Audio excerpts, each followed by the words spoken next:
Beberapa orang muncul dan langsung tidur di sudut. Nabi, kenapa mereka? Semar. Beberapa minggu kemudian, sebagian demi sebagian mereka lari. Nabi, apa sebabnya? Semar. Seperti juga orang-orang kaya, para pengemis juga punya sifat loba dan tamak. Mereka ingin makan lebih banyak meskipun sisa dan bercampur kotoran. Nabi, begitukah? Semar. Begitulah adanya tuanku. Maaf tuanku.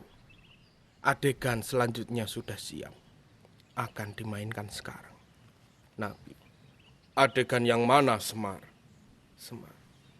Adegan Waska sakit, tuanku. Kemudian Waska berbaring dan orang-orang mengerumuninya.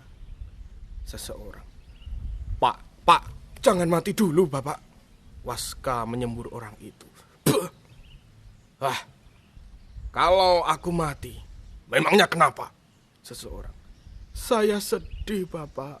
Waska, alah, sudah, kalian itu jangan pura-pura. Seseorang, tapi setidak-tidaknya sempatkan berpidato dulu, Bapak. Semua orang mengiyakan. Waska, baiklah, umang anakku. Soal mati itu urusan Tuhan yang Maha Kuasa. Karenanya tidak perlu lagi kita pusingkan. Persoalan yang terpenting hanyalah soal stasiun tua ini. Aku ingin kita sudah pindah sebelum saya mati. Seseorang, beres, Bapak. Waska, kembali soal mati. Dapat saya katakan bahwa umumnya orang mengisi waktu dan usianya dengan segala macam kegiatan yang mengarah pada suatu angan-angan yang gila. Yaitu, begini, sederhananya begini. Hidup bagi sebagian besar orang adalah persiapan untuk menghadapi cara mati. Untuk saya pribadi, seseorang dan lain-lain. Nanti dulu, Bapak. Nanti dulu, Bapak. Waska, belum. Belum. Aduh, saya bicara apa tadi, lupa saya.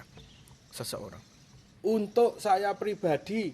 Waska, ya, untuk saya pribadi, hidup adalah hidup dan mati adalah mati. Seseorang, maksud Bapak bagaimana? Waska, aku sendiri tidak begitu jelas. Aku kira aku ini cuma mengigau. Waska lalu bangkit dan bergerak. Seseorang, kemana Bapak? Waska, mau ngopi. Nyanyian angin bergelombang. Waska muncul lagi meraung marah. Nyanyian lagi. Waska muncul lagi, marah lagi. Nyanyi dan terus nyanyi sampai terdengar suara tembakan yang sangat memekakkan, yang menjadikan semua orang terdiam. Dan firasat masing-masing mengatakan bahwa itu pasti kematian Waska. Dan benar. Kemudian muncul Semar dengan sapu tangan sedihnya. Nabi, siapa yang mati, Semar? Semar, Waska. Seseorang, polisi yang menembak karena ia melarikan diri. Atau salah seorang di antara kita yang dengki. Baris ini menyebabkan Madegur merasa nggak enak. Jelaskan kalau memang jelas. Semar. Nabi, siapa yang menembaknya? Semar, mula-mula begini. Seseorang, tidak perlu bagaimana permulaannya. Yang penting siapa yang menembak. Kalau ada persoalan itu urusan mereka berdua. Kita hanya perlu tahu siapa penembaknya. Semua orang mendukung orang tadi. Seseorang, bagaimanapun kita banyak berhutang kepada Waska. Bukan saja ia telah memberikan jalan terang kepada kita ketika kita lontang-lantung meraba-raba hampir putus asa dalam kegelapan dan kesemrawutan jalan-jalan Jakarta ini. Seseorang, ia juga yang menuntun kita setiap kali kita tersesat ke dalam sikap putus asa. Seseorang, ia yang memutuskan tali yang telah kita persiapkan buat gantungan leher kita sendiri. Seseorang, ia yang mengurungkan telunjuk kita, menarik pelatuk pistol yang akan kita tembakkan ke atas kepala kita sendiri. Seseorang, dan ia yang menyadarkan dan membangunkan harga diri kita. Seseorang, juga dialah yang membelokkan kita dari jalan hina para pengemis.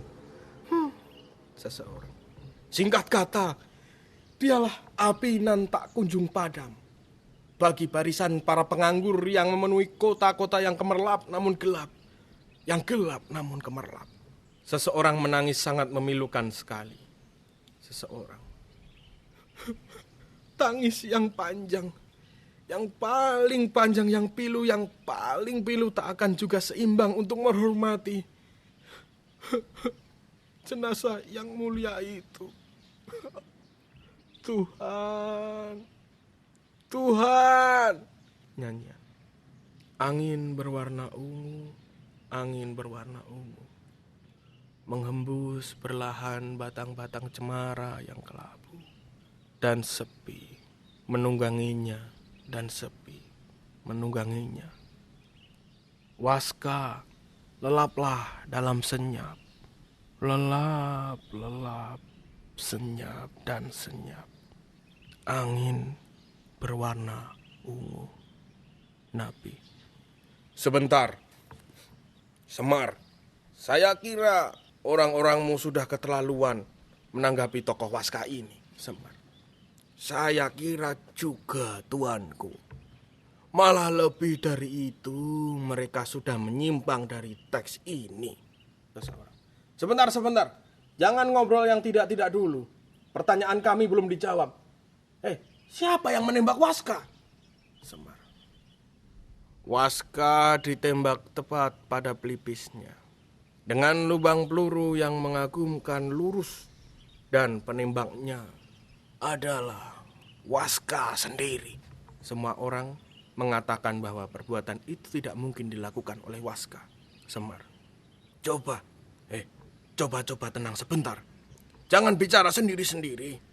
Kalau terus kalian bicara begini, penonton tidak akan menangkap persoalannya yang sebenarnya.